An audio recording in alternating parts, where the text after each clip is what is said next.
was one of 10 children in my family. I was the fourth. I had 2 brothers older than me and 1 sister, and 6 sisters younger than me. Yeah, I was 15 when they bombed Pearl Harbor. And I joined the Navy in August of 1945, San Diego, California for my boot training, and then went to Coronado Island for amphibious training. Okay. Why did you choose the Navy? Well, I didn't want to dig foxholes in the clay dirt. That's a pretty good reason. Yeah. My 2 brothers was in the Navy ahead of me. Okay. What was your job in the Navy? Well, it consisted of a lot of different jobs. Was keeping up the ship and keeping the equipment and stuff ready.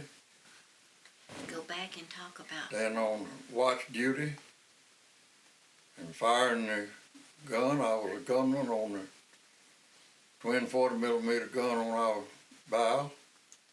Well, after I finished amphibious training on Coronado Island, I was shipped to Pearl Harbor, and that's where I was assigned to the LST 1103. And we sailed the South Pacific, went to a lot of the islands out there, taking troops and equipment, mostly reinforcement troops, to some of the islands, and picked up some of the troops off of some of the islands that had already been secured. Well, we went to Okinawa. I arrived in Okinawa the 4th day of July, 1945. And we unloaded our tanks and stuff and equipment in, which was reinforcements for the invasion of Okinawa. And on the 6th of July, we was attacked by suicide planes. And I helped shoot one down on the 6th day of August of 1945.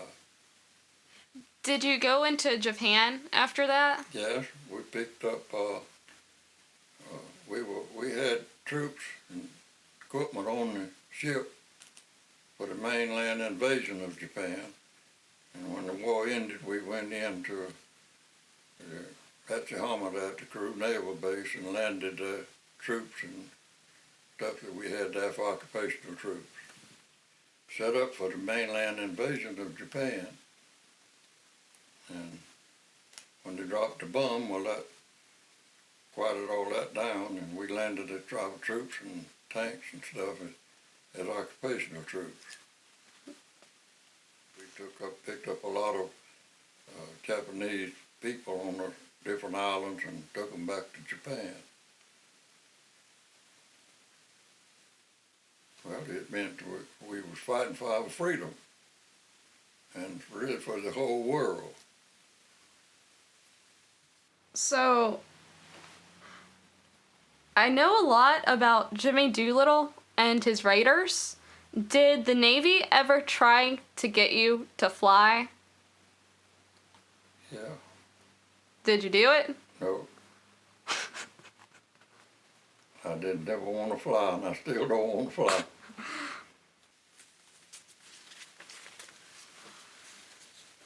When I was working with the Department of Conservation, they tried to get me to fly to Texas one time. But I didn't. I told them I'd meet them out there, but I wouldn't fly out there. So how'd you get there? Huh? How did you get there? I didn't go. They canceled it. So, what was your life like after the war? Well, it was...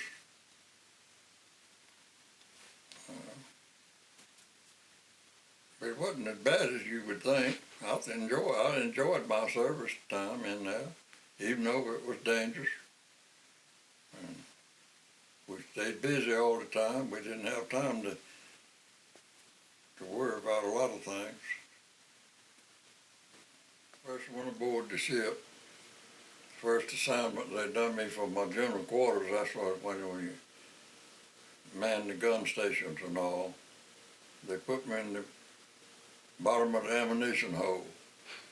And I thought then well, that would be the end of me if we was attacked because there was no way out. And after they received my records, they saw that I was a good marksman, and they put me on the gun on the twin 40s on the bow as a pointer. I done the firing of the gun. Back from overseas, I was on the held one when we come under the Golden Gate Bridge, California. We were real happy to get back to the States. And we went down through the Panama Canal and went to Charleston, South Carolina, and decommissioned our ship. And that's where we left it. And I was sent to New Orleans then for discharge.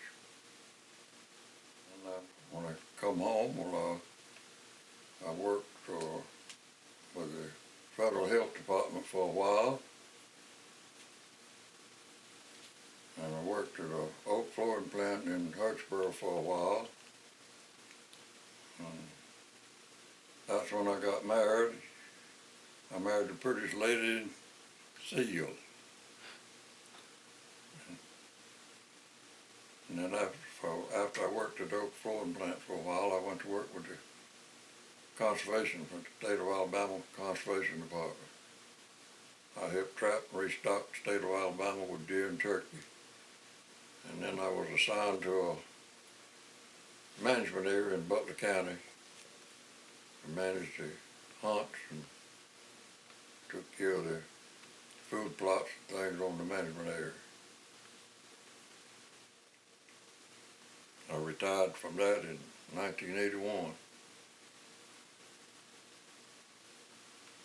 And then went to work at Cochran Farms as herd management for the cattle, for the cattle herd. We only had a couple of hundred head then. Now we got about 850. There are a lot of players in the NFL refusing to stand for the national anthem. What do you think about that? I think they shouldn't be allowed to do it. Why? Well, I don't think they should be disrespecting the flag. A lot of our young men died for the freedom of this country, and they should respect it.